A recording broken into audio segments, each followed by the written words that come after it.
Welcome, everybody. What's up?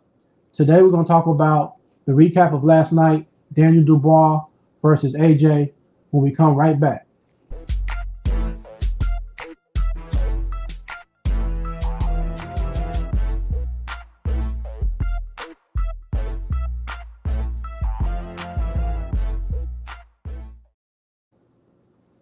Welcome to another episode of Ring Walk Boxing Podcast.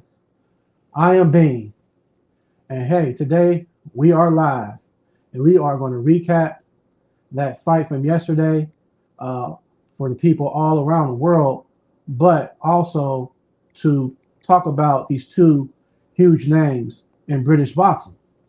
And it was held in UK at the Wembley Stadium, uh, hosting. I think this is like the top selling fight. I think this one outdid everyone. But anyway, it was 96,000 people at Wembley.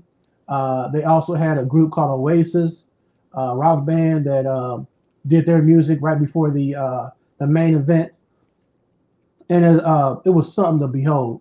There was a lot of good energy, and over there in the UK in London, all in that area over there, I can see a lot of energy that they really support their fighters, and that they really bring the intensity and the energy in that circuit. You had a lot of people from over here in America that were representing. Devin the Dream Haney from California, Nevada. Terrence Crawford out of Omaha, Nebraska. He was in attendance. So you had a lot of people that were there that were showing support to both of these big names in British boxing. And just to catch you up to pace for those who may not know and not follow boxing that often, you had a legend, somewhat of a legend, Anthony Joshua, who has been boxing since the age of 18, out of London, facing off with the younger Daniel Dubois, who was age 27, and AJ is age 34. So you had a 7-year difference. You also had a 1 inch height difference. AJ was like 6'6", and Dubois is 6'5", and AJ had like a 4 inch reach advantage over Dubois, and outweighed him by roughly 6 or 7 pounds. So you had two big titans in that ring, and I had my predictions out there for those who follow me on my different platforms. My prediction was headstrong from the beginning up until the fight last night. I had AJ winning by knockout in 7 rounds or 8 rounds. But truth was, the fight didn't even go past the 5th round. And everything that I thought would happen, it happened in reverse. But hey, that's the beauty of boxing. You're not going to always get your predictions right. Things happen in the game of boxing to make it more interesting. And even though I'm an Anthony Joshua fan, although he lost, it kind of makes you wonder the pieces of the puzzle of the heavyweight division. Like, what happens from here? We know that Tyson Fury, who was another big name over here in UK, he's huge over there. He's a showman. He's all that, got the charisma and things of that nature. And he'll be fighting the more laid back Alexander Usyk in a rematch. Tyson Fury came up short in the first fight and was nearly knocked out in round 9, I believe it was. And, and you saw a lot of back and forth in that fight. So that's going to be a very, very good rematch, I believe. I see Tyson Fury making adjustments to where he would more or less not be on the back foot like he was in the first fight, but to be on his front foot, kind of like he did in the Deontay Wilder rematch. I see him stepping forward, putting pressure on the smaller Usyk, hoping that he could put enough pressure on him and get him backed up into the corner. But for those who know Usyk, he has very good footwork. He uses his lateral foot movement to a T. He's very, very sharp. He's very meticulous defensively, offensively, and mentally. He was like a step ahead. So this fight right here in December will probably be one of the fights of the year of 2024. All right, so going back to the AJ and Dubois fight last night, I want to know your opinion. So comment in the comment section below. There was a lot of talk with AJ. People were saying that he was looking off, that something didn't look right with him. But what I saw personally, in my opinion, it just looked like he was doing a lot of the bad habits he had been getting away with in his career. He had got away with not having the best defense, and knock on wood, the worst fight he had was Klitschko and Ruiz, where he was caught with a counterpunch with Ruiz, and in the Klitschko fight, he was caught with a lapse of judgment and not seeing a punch come straight towards him. Um, he's always shown that his recovery skills are not the best. And if he gets hurt, it's hard for him to kind of recover and get his legs back up under him and get his mental focus back into the fight. But I don't know. I just hope the man well. I hope that this is another learning experience. This is the first time he's ever been counted out, knocked out cold, Anthony Joshua, and he can bounce back. I feel Lennox Lewis bounced back when he was knocked out by Oliver McCall.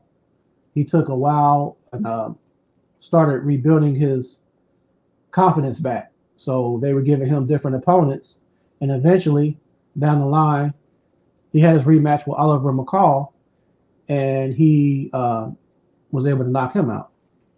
He also fought Rockman and lost with him. But in that scenario, instead of doing a rebuild, he went right back in an immediate rematch and avenged his loss and got the knockout on Hasim Rahman. And I'm not comparing in no way AJ to the former legend Lennox Lewis. However, I'm saying that the scenario and the principles are so much alike as far as, it just goes to show you can lose a fight even by knockout, be knocked out and bounce back and get your vengeance on the opponent that knocks you out. So when we see a rematch, immediate rematch with AJ versus Dubois, time is going to tell. I can see AJ somewhat having the pride and somewhat has that little bit of an arrogance to him, to where I don't think his pride would let him just be knocked out and retire. I think he's going to get a second chance to redeem himself when it comes to Dubois. And even though he lost bad, he lost due to his own mistakes. And he knew that. He said after the fight, I couldn't understand. Like in round one, they were measuring each other out. But in all fairness, to Dubois, he came straight in and put pressure on AJ from the get-go. I don't know if AJ had expected that.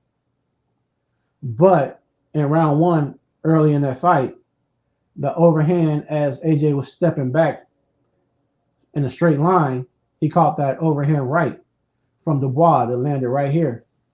And it knocked him down. And you got to realize people were just saying, oh, AJ is chinny, he can't take a punch. But come on. The majority of guys that are heavyweight boxers have one punch knockout power. Daniel Dubois, who has a high knockout percentage, and is some people would argue he hits as hard as Deontay Wilder, maybe harder, I don't know, maybe equivalent, but he's known as one of the hardest punchers in the heavyweight division. That young man is 27 years old. He weighs close to 250 pounds, and he hits you with an overhand with all his body weight coming behind it. That should just be common sense, that kind of punch landing on you with all that body weight behind it, it's going to cause a lot of damage. And in a lot of cases, most guys will get knocked out by that type of punch force. AJ got back. AJ did get back up, but he was not on the best. He was not where his legs were up under him. He was very wobbly. He was kind of over the place, but he did, you know what I'm saying, compose himself eventually and went back in. Although he was hurt, you could kind of see his body language, but he kept fighting, and he slipped a few times. I think it was because his equilibrium probably was shook. And in round 4, we saw him land a very meaningful punch that buckled Dubois. But Dubois was very, very game. He was in and out, using his younger legs, in and out, back and forth, and not always in a straight line necessarily. So the other issue I had with AJ was he kept his left guard not protecting the left side of his jaw. So when this hand here was down by his waist, he was wide open all right here for Dubois to land. And Dubois kept landing right hands all night.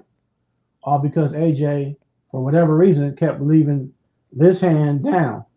He wasn't throwing a punch and returning the hand back, or throwing combos and returning his hands back. He was literally keeping his hand down by his waist. And that to me was a very crucial mistake. That was one of the crucial mistakes. The other crucial mistake was, as Teddy Atlas said, and Usyk said, whenever you're facing your opponent and they're coming at you, you don't want to go back in a straight line. You know, AJ kept going back in a straight line. So when that overhand came and was coming towards him, even though he went back, it still hit his mark. Now, when that overhand was coming towards AJ, he could have sidestepped this way or sidestepped this way to make Dubois missing. But also, if Dubois didn't land, the momentum of him trying to come at AJ most likely would have made him lose his balance. And then AJ could have came and went to another stance and another angle. But for some reason, he was like steps behind mentally when he was facing Dubois. So anyway, in round 5, where we were coming to the ending of the fight, we saw a little energy spark back in AJ when he came back out of his corner to step back into the 5th round. He hit Dubois with a right hand that stumbled him, had him backing up, threw a second right hand, and connected that right hand as well. He tried to do it a third and fourth time, and then he threw a lazy uppercut. And as he was coming in close, as Dubois was close to the ropes and backing up, Dubois threw a counterpunch, short right hand, and it caught AJ. And next thing you know, he was knocked out cold for the first time in his career. So, hey, AJ, keep your head up, man. And to Dubois, congratulations to you. I know I said AJ would win, but hey, like I said, that's boxing, man. You know, it's full of surprises. And that's why I like boxing, because you never know how things are going to pan out. You know what I'm saying? Just like with Tyson Fury, being a much bigger guy, people thought he would just steamroll Usyk, and that wasn't the case. So we're all looking forward to seeing the results of them in December. And like I said, I think that Fury's not going to be on his back foot as much, because he's going to want to try to make a statement, because he wants to knock out Usyk, first of all. But he knows going on the back foot, he's not going to be able to sit on his punches the same way as if he's coming towards Usyk. So I think he's going to apply pressure, but being a bigger man with more reach and more rangier, you would think he would use his jab a lot better. So hopefully that's something that Tyson Fury will plan to execute, is to use his jab. And then you got Usyk. He's a thinker. So even though he won that fight, the first fight, I think in a rematch, He's going to be sitting back doing film studies, and he's going to look at every little small mistake, and every time he let Fury get the upper hand, he's going to capitalize on that. He's going to wonder, okay, I made this mistake.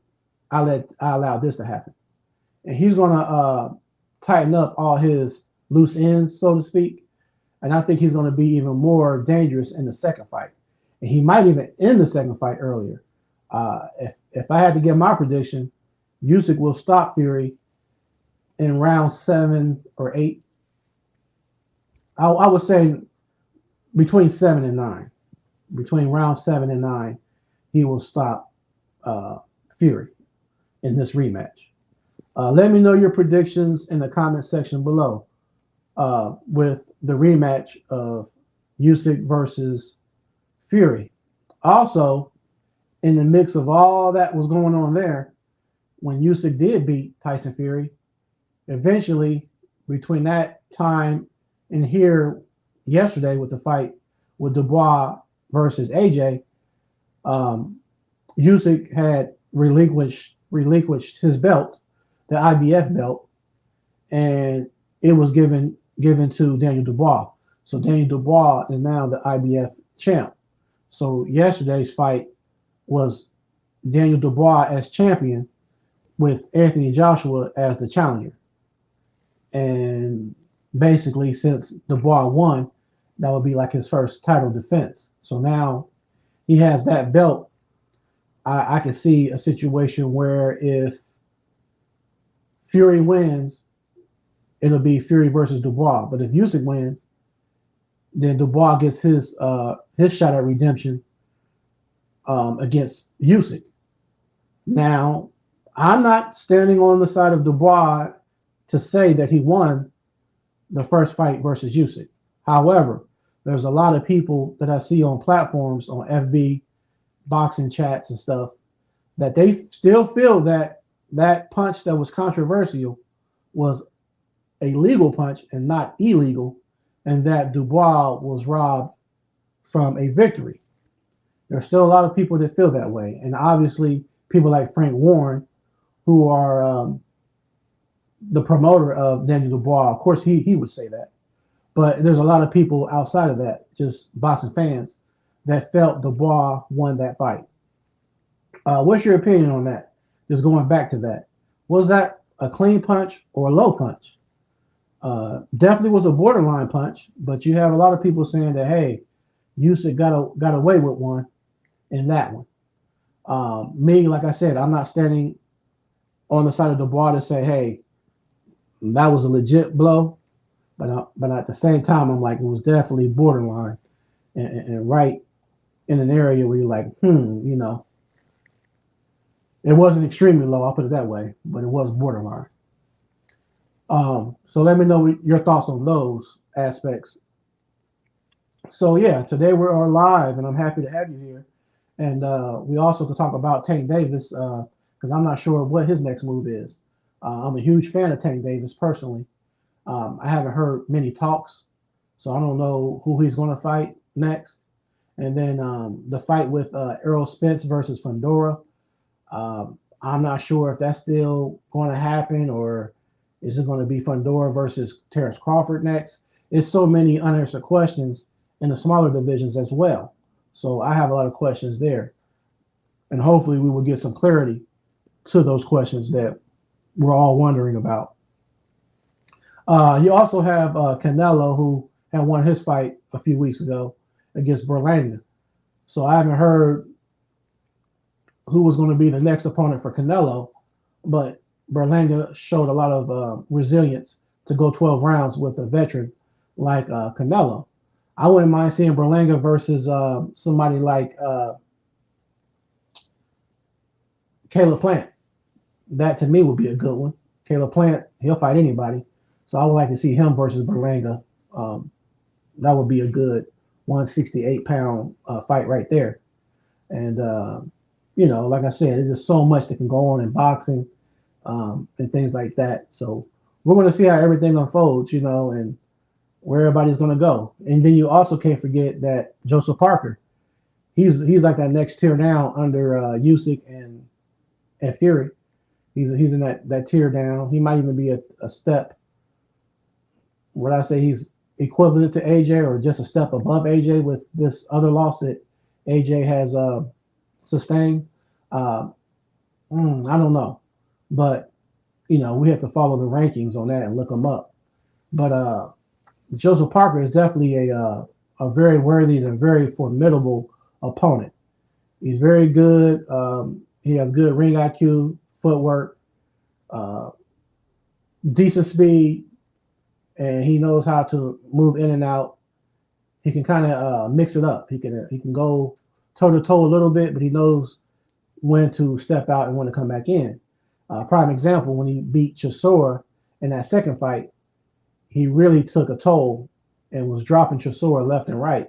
So he went in to show that, hey, I'm that guy.